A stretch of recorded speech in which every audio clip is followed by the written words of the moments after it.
جب سیدہ زینب قافلہ لے کے دمشق پہنچی تو بازاروں اور گھروں کی چھتوں پر لوگ جمع ہو گئے تھے. کسی کو کچھ پتہ نہیں تھا کہ یہ کٹے ہوئے سر کن کے ہیں، اور جو قیدی آ رہے ہیں اونٹوں پر کجاووں پر یہ کون ہیں. صرف اتنا اعلان کیا ہوا تھا کہ حکومت کے کچھ باغی تھے اور باغیوں کو قتل کر دیا گیا ہے. اب یہ باغیوں کے سر دربار یزید میں پہنچائے جا رہے ہیں. لوگ باغیوں کو دیکھنے کے لیے چھتوں پر چڑھ رہے تھے. کسی کو کچھ خبر کچھ پہچان نہ تھی. ہجوم ہو گیا، قافلہ رک گیا بازار دمشق میں.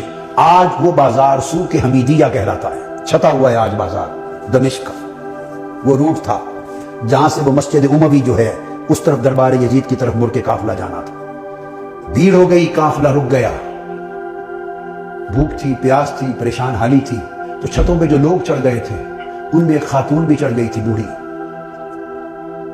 اس خاتون نے دیکھا قیدی ہیں، مسافر ہیں، پریشان حال ہیں. اس نے پانی بھیجا، کچھ کھانے کی چیزیں بھیجی، کچھ کپڑے بھیجے، دوپٹے بھیجے، ضرورت کا سامان بھیجا. سیدہ زینب نے سارا کچھ دیکھ کر اس خاتون کو بلوایا. جب وہ قریب آئی تو فرمایا کہ بی بی تو نے ہمارے ساتھ بڑی نیکی کی ہے. کوفہ سے لے کے دمشق تک کسی نے ہمیں پوچھا تک نہیں، کسی نے ہمارے حال کی خبر نہیں لی. تم کون ہو اور ہمیں کیا سمجھ کے ہم سے اتنی بھلائی کی؟ اس نے کہا میں اور تو کچھ نہیں، میں اپنی اوائل چھوٹی عمر میں مدینہ رہتی تھی اور حضرت سیدہ فاطمہ الزہرا کی خادمہ تھی. پھر جب ان کا وصال ہو گیا تو مدینہ چھوڑ کے دمشق آ گئی، پھر وہاں نہیں رہی. تو تم نے اتنی نیکی کی ہمارے ساتھ کیا سمجھ کے؟ اس نے کہا مجھے اور تو کچھ معلوم نہیں. تو جب آخری وقت تھا حضور سیدہ کائنات کا تو میں نے عرض کیا بی بی مجھے کوئی وصیت کر دیں، وصیت کی عمر بھر عمل کروں. تو انہوں نے مجھے، جانتی تھی کہ میں دمشق سے ہوں، انہوں نے مجھے وصیت کی تھی. فرمایا تھا بیٹا ایک ہی وصیت ہے، کبھی قیدی نظر آئیں تو ان سے اچھا سلوک کرنا. زندگی میں کبھی قیدی نظر آئیں تو ان سے اچھا سلوک کرنا. میں نے تو دیکھا ہے قیدی ہیں اور مجھے ان کی وصیت یاد آئی ہے. زندگی میں پہلی مرتبہ موقع ملا ہے تو میں نے سیدہ فاطمہ الزہرا کی، اپنی مخدومہ کی، میں نے نصیحت پہ عمل کر کے قیدی جان کے تو یہ سارا کچھ کیا ہے. سیدہ زینب رضی اللہ تعالیٰ عنہ اور سلام اللہ علیہ فرمانے لگی اللہ تیرا بھلا کرے، تجھے اجر دے. بتا تو نے ہم سے اتنی نیکی کی، بھلائی کی، ہم تیرے لیے کیا دعا کریں، کیا صلہ دیں؟ ہم تو اس وقت خود مسافر ہیں، قیدی ہیں، لٹے ہیں، مظلوم ہیں، بے یار و مددگار ہیں، ہم تیرے لیے کیا دعا کر سکتے ہیں؟ اس نے کہا بی بی میری ایک ہی آرزو ہے عمر بھر کی، وہ دعا کر دیں. پوچھا کیا آرزو ہے؟ اس نے کہا جب میں وہاں سے چلی تھی تو سیدہ فاطمہ الزہرا رضی اللہ تعالیٰ عنہا کے چھوٹے چھوٹے شہزادے تھے، حسن حسین اور بی بی زینب، چھوٹے معصوم بچے تھے. اب زمانہ گزر گیا، میری اس وقت سے آرزو ہے کہ کبھی مجھے حسین اور زینب کی زیارت ہو جائے. دعا کر دے کہ مجھے ان کی زیارت نصیب ہو. بی بی زینب نے فرمایا تیری دعا قبول ہو گئی. میں زینب ہوں جو قیدی ہوں، اور جس کا سر کٹا نیزے پر دیکھ رہے ہو یہ حسین ہے.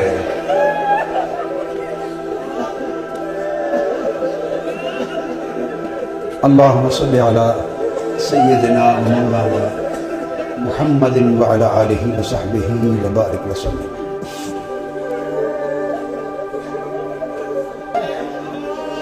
پھر سیدہ زینب قافلہ لے کر جب دربار یزید میں پہنچی ہیں تو اس بدبخت نے حکم دیا کہ یہ جو قیدی ہیں میرے سامنے پیش کیے جائیں. اور گستاخانہ انداز کے ساتھ سیدہ زینب اور سیدنا امام زین العابدین کی طرف مخاطب ہوا. آپ کے ساتھ وہ ضعیفہ مائی تھی جو سیدہ کائنات سیدہ فاطمہ الزہرا رضی اللہ تعالیٰ عنہا کی خادمہ تھی، اور جنہوں نے اپنی گود میں حسن حسین اور زینب کو پالا تھا. ان کا نام تھا فضہ. ان کا حضرت فضہ کا مزار آج بھی دمشق کے قبرستان مقبرہ باب الصغیر میں ہے، اہل بیت اطہار کے ساتھ. وہ ضعیف تھی، ضعیف، اس وقت بوڑھی بڑھاپے کی وجہ سے جھک گئی تھی، کمر سیدھی نہیں ہوتی تھی. وہ کھڑی ہو گئی جوش میں کھڑی ہو گئی اور فرمانے لگی بدبخت یزید،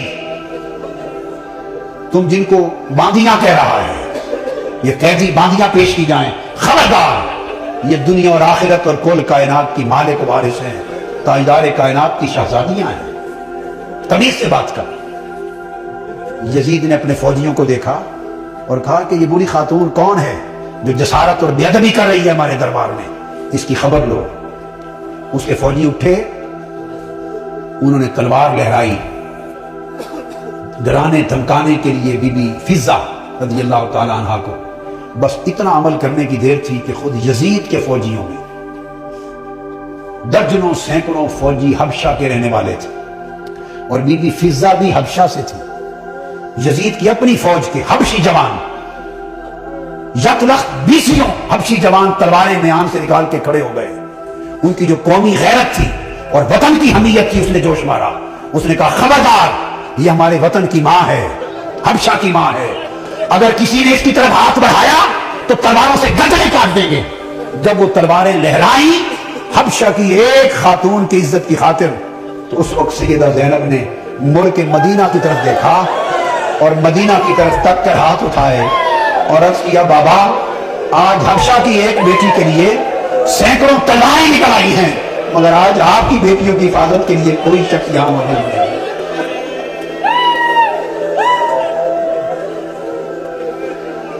اللہم صلی علی سیدنا و مولانا محمد وعلی آلہ وصحبہ وبارک وسلم۔